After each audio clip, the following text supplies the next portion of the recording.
Your Honor, Joe Simon on behalf of Mr. Chang, making his way to the podium. State your name, Thomas. Thomas Chang. Thank you. Your Honor, first things first, the court has my substitution. That was a question?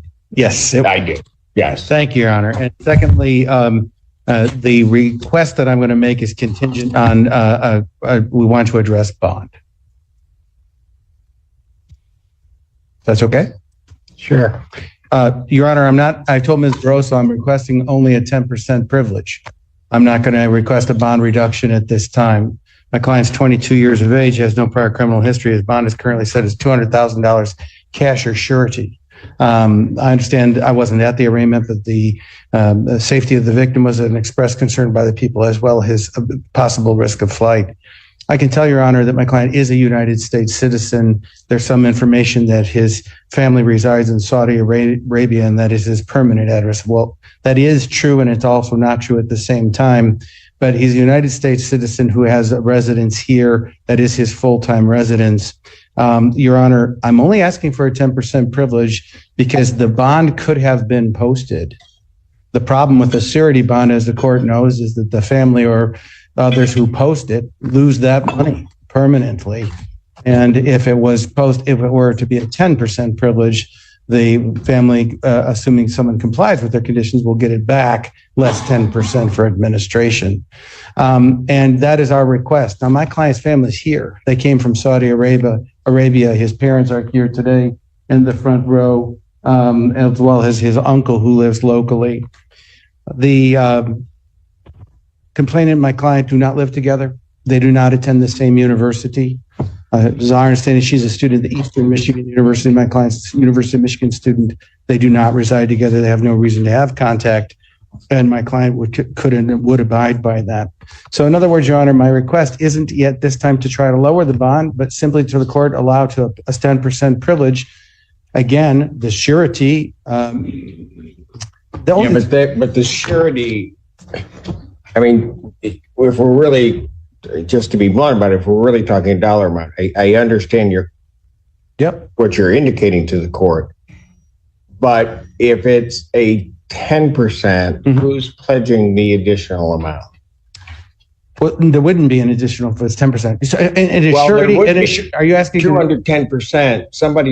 Somebody is not pledging it, but somebody's going to promise to pay the $200,000. Oh yeah, that'd be my client's parents. I'm sorry, I misunderstood your court's question.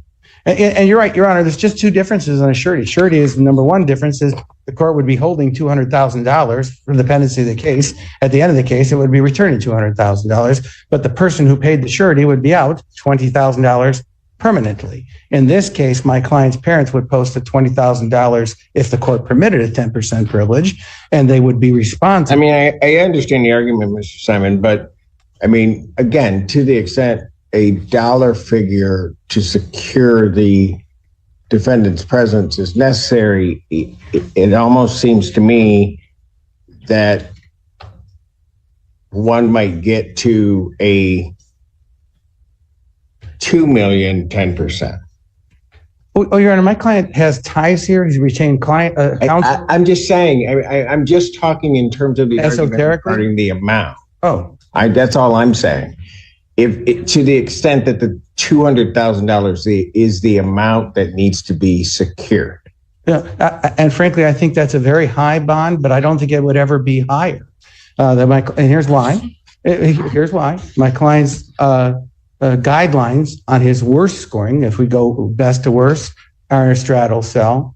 He can be secured here by turning a passport over, but his also to indicate his mother is going to stay here during the pendency of the case, and his father's trying to relocate his job back to an office here in the state of Michigan. They're invested in terms of his flight risk. There are ways to ensure he won't be a flight risk. There are also other ways to ensure safety that he's willing to abide by any condition that I've seen the court impose before in cases like this. Respond. Your Honor, the reason that we asked for $250,000 in this case was because the defendant and the victim have been dating for 2 years. They were together on the date in question in the living room having an argument because the defendant accused the victim of cheating. He got on top of her, held her down with both of his hands, releasing his left hand and grabbing her by the neck, strangling her, causing her to struggle to breathe to the extent that she felt dizzy. He was able to speak, but the defendant cut her off and said, "It's your fault." He then got off of her. They separated for a moment, but he asked her to go to the bathroom to smoke some weed. She agreed, went into the bathroom, strangled her again. At that point, he cornered her in the bathroom, yelled at her to stop acting like that, and strangled her to the point where she couldn't breathe. She tried to push him off, went into the bedroom to get her belongings. And then at that point, she saw the defendant had her phone and was going through her phone, and she tried to get it back. He made her promise that she loved him and wouldn't call her cousin or 911. At that point, he pushed her onto the bed and went into the bathroom with her phone. She followed, trying to get her phone back because she's obviously terrified in this situation. He told her to get on her hands and knees and beg for forgiveness.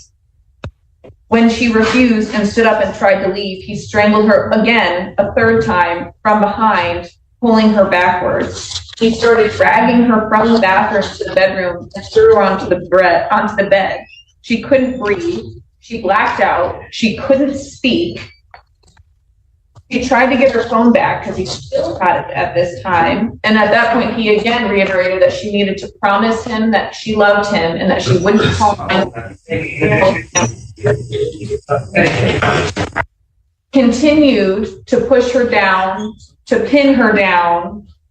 And it was only after an extended period of time and she threw a water bottle at him that she was able to get her phone back and call. But it went on for an extended period, including 3 separate instances of strangulation, one causing her to feel dizzy, one to the point where she actually blacked out.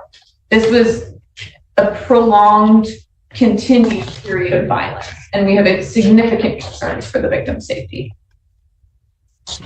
Your Honor, I agree that a lot of those facts are in the police report, but I also have to supplement. First of all, if those allegations are made, that doesn't mean they're true. They're represented as that is what happened in this case, and we have absolutely defenses to those things. I will say this because I don't think it's proper to litigate a case at a bond motion, but I can say this, that I agree that I'll tell you what, I'm going to need a written motion. If you can get it to me today, I'll hear this afternoon, but I can't stop the docket to go through this in this entirety this morning. I will be more than happy to set you today at 3:00 to listen to this in its entirety. Your Honor, may we approach? And I'll be happy to do what the court asks, but may we approach? Yes. Thanks. All right. Okay. Are we ready to Chang out? Mm-hmm. Court calls the case of the people versus Thomas Chang.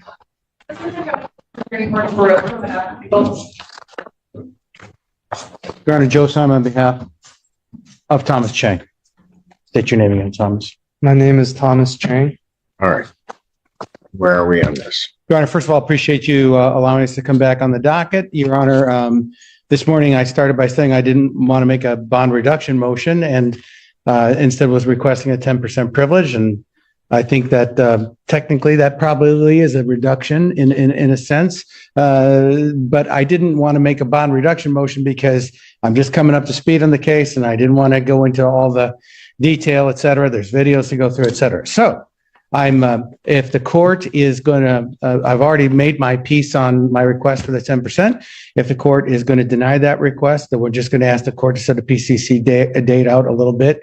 I dare I say that date of the 13th would work well. But if the court would grant the request, that's all day. My client's parents are here and prepared to do whatever the eventuality happens. Any additional information? Nothing further here. All right.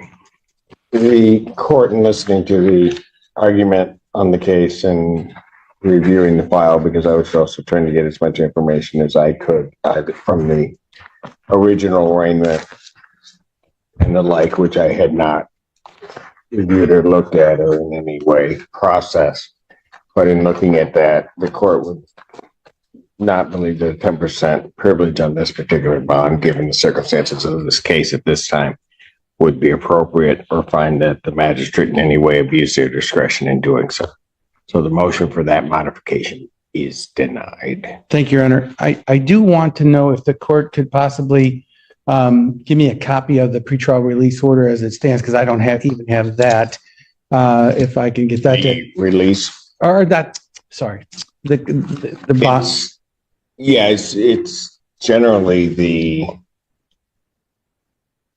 it's a domestic violence conditional release. Okay, But that's fine. You need an actual copy of the. If I could. We can take care of that. Thank you very much. And What then, date would you like it set for? The 13th? I understand there's a docket going on the 13th. Why? I understand there's a docket going on the 13th, Your Honor. There is. That would be It was great. supposed to be limited for me, but it's apparently not doing that now because of Simon. So I will set probable cause in this matter for August 13th, 2024, 9 a.m. or as your invite indicates. Thank you, Your Honor. All right. Bond will continue. Thank you. Thank you, Your Honor. He that right there. Defense attorney Joe Simon asked the court for one change, not a lower bond, but permission for the defendant's family to post just 10% of the existing $200,000 bond. He argued that Thomas C.H. was only 22 years old, had no prior criminal record, was a U.S. citizen with strong ties to Michigan, and would follow any release conditions, including surrendering his passport. But prosecutors strongly opposed the request. They described serious allegations of repeated domestic violence and multiple instances of strangulation, arguing that the victim's safety remained the court's highest priority. After reviewing the case file and hearing both sides, Judge Simpson ruled that a 10% bond privilege was not appropriate under the circumstances. The judge found no reason to modify the original bond, meaning the $200,000 cash bond remained in place. The case will now move forward to the next stage of the legal process, where the evidence will be examined in greater detail. This hearing was not a determination of guilt or innocence, but a